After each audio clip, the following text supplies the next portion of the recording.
las últimas semanas, el México rojo, el profundo, el que se cae a pedazos, mostró 3 grandes misterios. 3 enigmas que en el verano de 2023 exigen respuesta de las autoridades, mientras los ciudadanos se preguntan si el Estado mexicano es capaz de resolver sus dudas, y de paso, la exigencia de un país en paz. El primer misterio ocurrió en Poza Rica, Veracruz, al norte de uno de los estados más bellos del país. Una región rica en petróleo, pero pobre en seguridad pública. Un campo de batalla entre lo que queda de los Zetas y el cártel Jalisco Nueva Generación, los 2 grupos criminales que se disputan los ductos de Pemex. Y ahí, como si se tratara de muñecas rusas, el horror se abrió paso, un destape a la vez. Nación Criminal con Óscar Valderas. Un enfrentamiento armado entre la Policía Estatal y civiles armados llevó a las autoridades a la colonia Guadalupe Victoria. Adentro encontraron una cantidad inusual de hieleras. Y adentro encontraron bolsas de plástico negro. Y adentro, piernas, brazos, manos, cabezas. Las autoridades tienen una esperanza macabra. Si recogen suficientes restos humanos, podrán armar los cuerpos de 13 personas desaparecidas. El misterio que no deja dormir a Poza Rica es ¿qué hacen los restos humanos de 13 personas guardados en refrigeración? El crimen organizado suele deshacerse rápido de la evidencia de sus crímenes. Disuelven cuerpos o los entierran en fosas clandestinas. Lo que sea para que no los vinculen a homicidios, secuestros o desapariciones forzadas. Es inusual que los jefes de plazas inviertan en la preservación de cadáveres, que paguen hieleras y la factura de la luz. Así que en un país donde el canibalismo es parte de los rituales de entrada a un cártel, inquieta pensar qué más pueden hacer los criminales a alguien que ya fue asesinado. Un segundo misterio tuvo lugar en Lagos de Moreno, Jalisco. 5 jóvenes, Diego, Roberto, Uriel, Jaime y Dante, viajaron a una feria. Lo diré de otro modo. 5 muchachos de 20 y 21 años se reunieron para divertirse en un lugar público, un plan inofensivo, pero no han vuelto a casa. Están desaparecidos sin que alguien pueda dar una explicación razonable sobre lo que sucedió la noche del viernes 11 de agosto. Hasta la medianoche de este miércoles, todo lo que se sabe del caso son rumores. Circula una imagen donde jóvenes parecidos a los 5 amigos están arrodillados y con las bocas tapadas con cinta plateada. Se ven golpeados y temerosos. Sus familias creen que son ellos, sus hijos, hermanos, sus primos, pero al mismo tiempo quieren creer que no están viendo a sus seres queridos en el patio de alguna casa de seguridad. Luego se viralizó un video infame, demasiado terrible para que cualquier periodista serio lo publique en su perfil. Parece que los 5 amigos fueron obligados a pelear entre ellos a muerte. El sobreviviente decapita al último que queda vivo. Luego, el video termina en una inquietante pantalla negra. El horror, en solo unos segundos, que la Fiscalía de Jalisco intenta analizar para saber si oficialmente el caso ya no es una desaparición grupal forzada, sino un multihomicidio más en Jalisco. El misterio es que, en menos de un mes, 9 personas han desaparecido entre los municipios jaliscienses de Encarnación de Díaz y Lagos de Moreno, como si la región de los Altos se hubiera convertido en un triángulo de las Bermudas. ¿Qué sucede ahí? El tercer misterio nos lleva a Pino, Zacatecas, uno de esos municipios que México conoce hasta que ocurre una tragedia. Y ahí, la Fiscalía Estatal confirmó el hallazgo de 5 cuerpos de policías secuestrados desde el 6 de agosto. La historia oficial cuenta que una caravana de sicarios llegó a la comandancia del municipio de Villa Hidalgo, contiguo a Aguascalientes. Con mejores armas y vehículos, los criminales no tuvieron problemas en someter a los uniformados. Solo ellos conocen el martirio de estar en manos de sus angustiadores. La incertidumbre acabó este martes. Los hallaron acribillados y apilados. Apenas tenían un mes en su encomienda. ¿Qué esconden los grupos criminales en Pino, Zacatecas? ¿Qué protegen en el desierto del Gran Tunal donde el nopal y el maguey crecen silvestres? ¿Por qué esa hazaña contra jóvenes policías que eran nuevos en la zona? 3 misterios acuden a México, el de Poza Rica, el de Lagos de Moreno y el de Pinos. 3 enigmas que esconden verdades demasiado crudas para verlas de frente.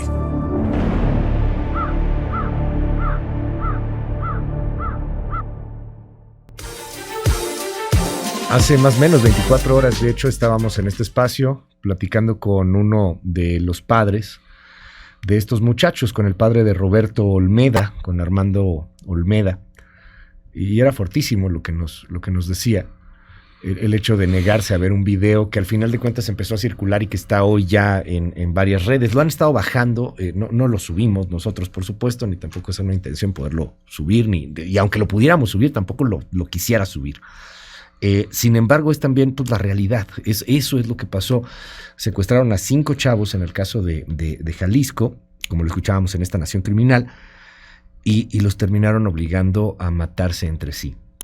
Óscar Valderas, bienvenido a este espacio. ¿Cómo estás, hermano? Gracias por estar con nosotros. Buenos días, hermano. Pues mira, hay días en los que cuesta más este país. Casi todos los días este país pone a prueba, ¿no? Va moviendo la frontera del dolor.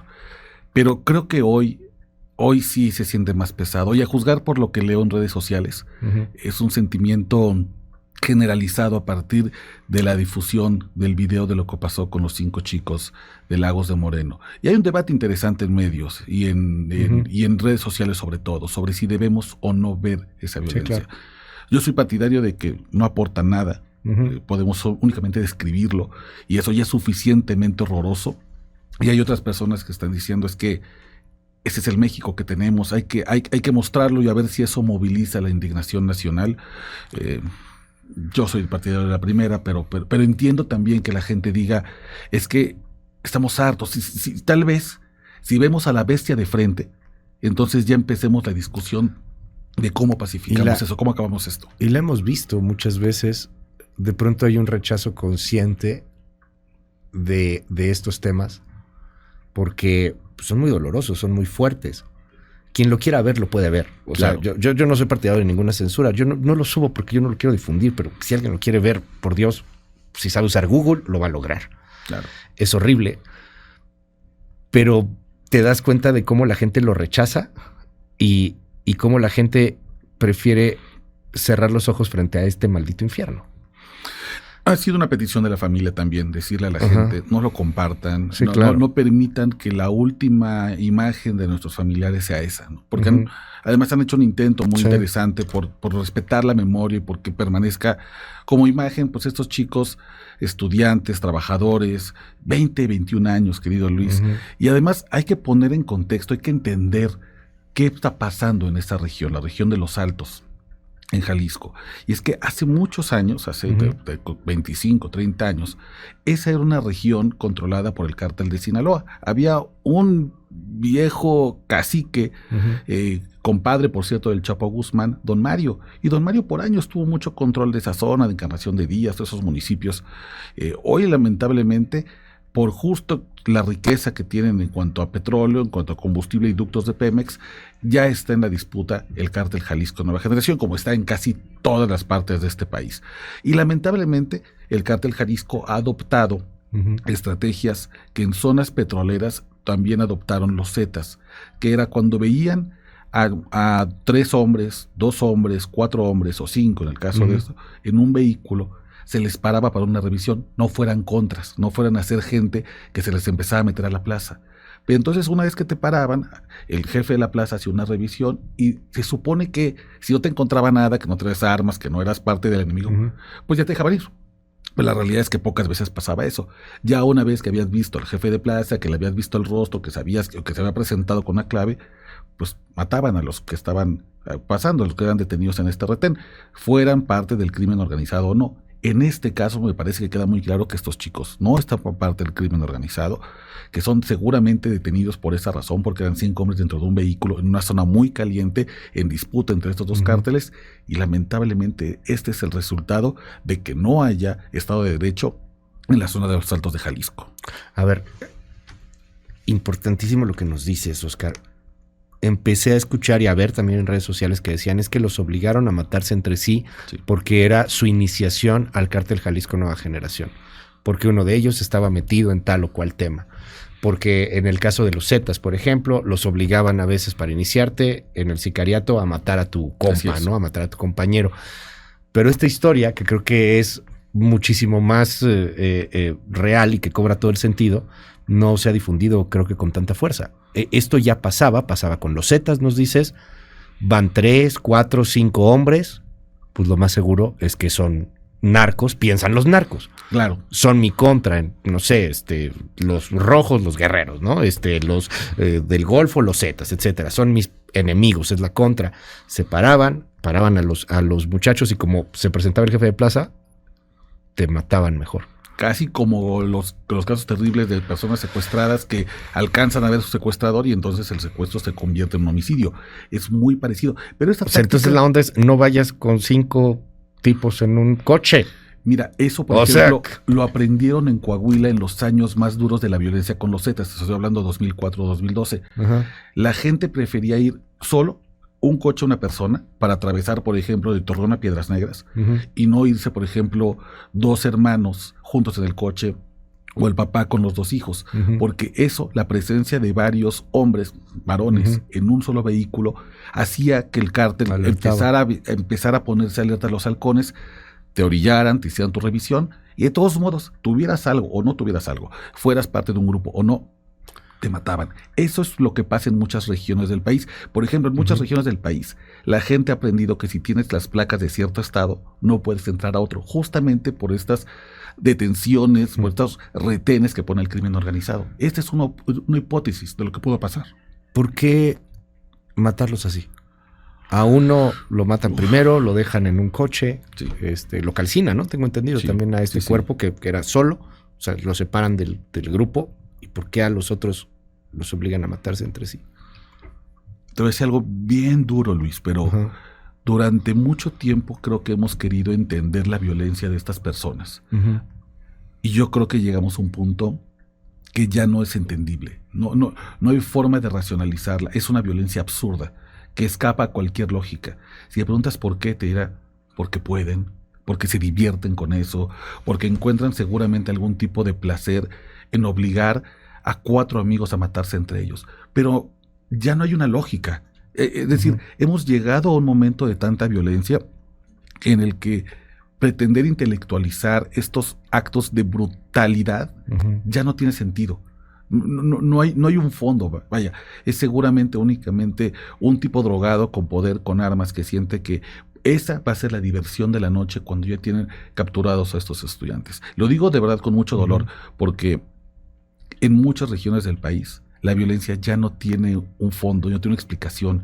Quisiéramos teorizar a veces o meternos en la cabeza de estas personas y encontrar una explicación que al menos nos diga, bueno, si ya tengo la razón, entonces puedo tener un diagnóstico y acabar con la enfermedad.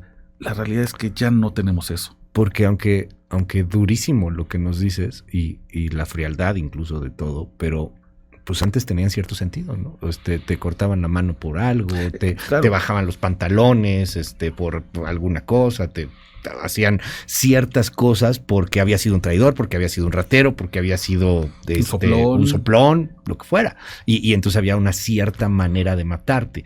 Pero si pues eran estos chavos, ¿por qué los obligan a matarse entre ellos? Y lo que nos dices, pues por placer. Porque a lo mejor el cuate que los está obligando a matarse empezó a matar a los 12, 13, 14 años. Lo que tú has seguido también, los niños sicarios. Es una violencia que se va desencadenando una y otra vez y con cada vez mayor fuerza en municipios donde además han probado que el Estado de Derecho no existe. A ver, desde hace 25 años hablamos de la ocupación del cártel de Sinaloa en la zona de los Altos de Jalisco. Desde antes conocemos que además en 2022, en esa misma zona, querido Luis, hubo ataques con drones. Con drones explosivos. Y aquí, hace 5 años, hablar de drones explosivos hubiera sido el futuro distópico. No lo hubiéramos pensado. Hoy es una realidad en esa zona. Y no ha habido una intervención. No ha habido una real aparición de la Guardia Nacional, del Ejército, de las policías estatales o municipales que lo frenen. Ese es el resultado de la violencia que estamos viendo hoy. Hay además otras 4 personas desaparecidas de un caso distinto. La zona de Encarnación de Díaz y Lagos es una zona muy, muy pesada, de tránsito bastante peligroso. La gente elige ya no viajar por las noches, pero eso no puede ser la realidad. La vida tiene que hacerse y el Estado tiene que garantizar que la vida pueda hacerse. Lamentablemente no lo cumplieron con estos 5 chicos. No sé hasta dónde vamos a llegar, porque esta es una y otra y otra. La porquería pasa, es normal en la vida, pero en este país la porquería pasa demasiado. Y hay mucha gente que nos escucha y mucha gente que rechaza este asunto. Por eso el debate también de publicar o no publicar el video, o ver o no ver el video. Y que piensa que esto no les va a pasar, que piensa que esto nomás es porque se matan entre ellos, o que piensa que por alguna extraña razón, por pensar positivo, que sí, siempre hay que pensar positivo, pero que por algo no me va a pasar, que todo esto es ajeno.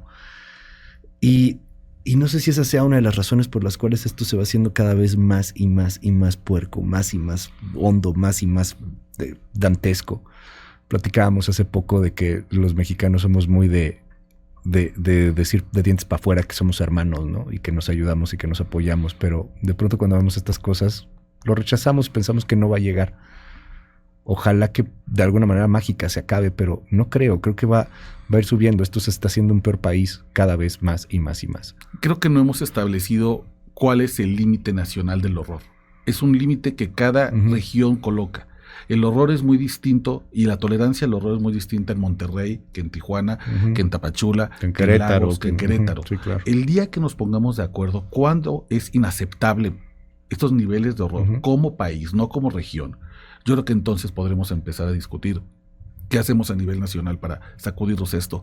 Pero mientras sigamos pensando en la individualidad y en que esto no nos va a pasar y en que, bueno, pero esto no ocurre en mi municipio, bueno, pero si yo me amurallo en mi fraccionamiento, entonces todo está bien y la vida continúa, pues lamentablemente casos como estos van a seguir ocurriendo. Y ocurren además, Luis, déjame poner también en contexto, en el horror del descubrimiento de los cuerpos en Poza Rica. Sí, claro, un día antes, caray. En el horror de los 5 policías secuestrados y asesinados en Pinos, Zacatecas.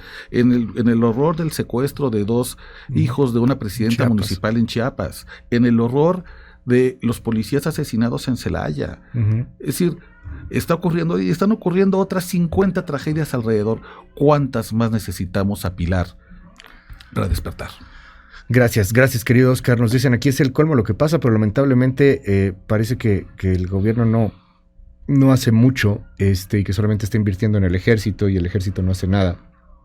Dicen aquí, si lo pueden hacer, ¿por qué demonios no investigan? Que no hay colusión, corrupción en las investigaciones. Ahí está la realidad que supera las mismas historias de terror. Ustedes solamente son la realidad del chayote, dicen, porque son coludidos para pegarle al gobierno, que ese también es otra bronca, ¿no? O sea, hablas de estos temas y entonces es porque le quieres pegar al presidente. Claro, sí. Todo es el presidente. Todo, acapara. Y para de verdad, creo que hace mucho daño meter al presidente en toda la discusión. Sí, Esta es una discusión que no tiene nada que ver con chairos y fis, más allá de las etiquetas. Esa etiqueta, esa polarización, a este debate no le hace bien. El candidato o candidata que la neta se atreva a decir, yo no lo voy a poder resolver, porque esto no es de 6 años, lo sabemos, Oscar, o sea, vimos Italia, vimos lo que pasó en Colombia. Colombia le tomó 50 años, 50 A ver, yo no se va a poder resolver, pero vamos a empezar a resolverlo, vamos a empezar a hacer esto, hay que cambiar todos los ministerios públicos, hay que hacer una reforma judicial súper profunda. Ojalá que llegue alguien que realmente nos diga eso. Sí. Y no las estupideces de, sí, conmigo va a acabar todo esto, ¿no? Si lo vamos a politizar, politicémoslo en serio. Sí. El clásico decía, yo resuelvo Chiapas en 15 minutos. Sí, claro. Eso es lo que están ofreciendo Fox. muchos de las personas que aspiran a ser presidentes. Yo también creo que tantita humildad y mucho más trabajo y menos discurso. Mil gracias, Oscar. Muchísimas gracias. Luis, muchas gracias. Sí, continuamos la conversación en Twitter, @Oscar Balmen.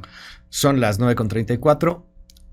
Un mini respiro. Pero antes, ¿sabes qué, Oscar? A ver, lo voy a hacer aquí. Si quieres, síganos en Instagram. Porque sí vale la pena. Es que mucha gente está preguntando esto. Y sí vale la pena. También para que salga en la historia, menos de 1 minuto. Ay, Dios. Espérame, que no sé cómo utilizar esta cosa. Odio estas cosas. Le digo que me siento viejito de repente. A ver, pero te están preguntando mucho si tienen toda la razón. A ver. Ahora sí, ahí está la respuesta de Oscar Valderas. ¿Cómo le haces para dedicarte a esto todos los días y poder dormir tranquilo y poder estar más o menos en paz y que esto no te termine por contaminar todo? Yo creo que son 3 cosas, querido Luis. 1, voy a terapia. Sin duda atiendo mi salud mental como atiendo la salud de los dientes o del cuerpo, la salud física, la salud mental. 2, tengo una red de amigos que me cuidan, que me quieren, que obviamente Luis Cárdenas incluidísimo. Y además, pues, intento balancear, hago trabajo de periodista, pero también apoyo fundaciones e intento como equilibrar ese karma. Pero hay días como hoy que ser periodista duele mucho. Gracias, Oscar.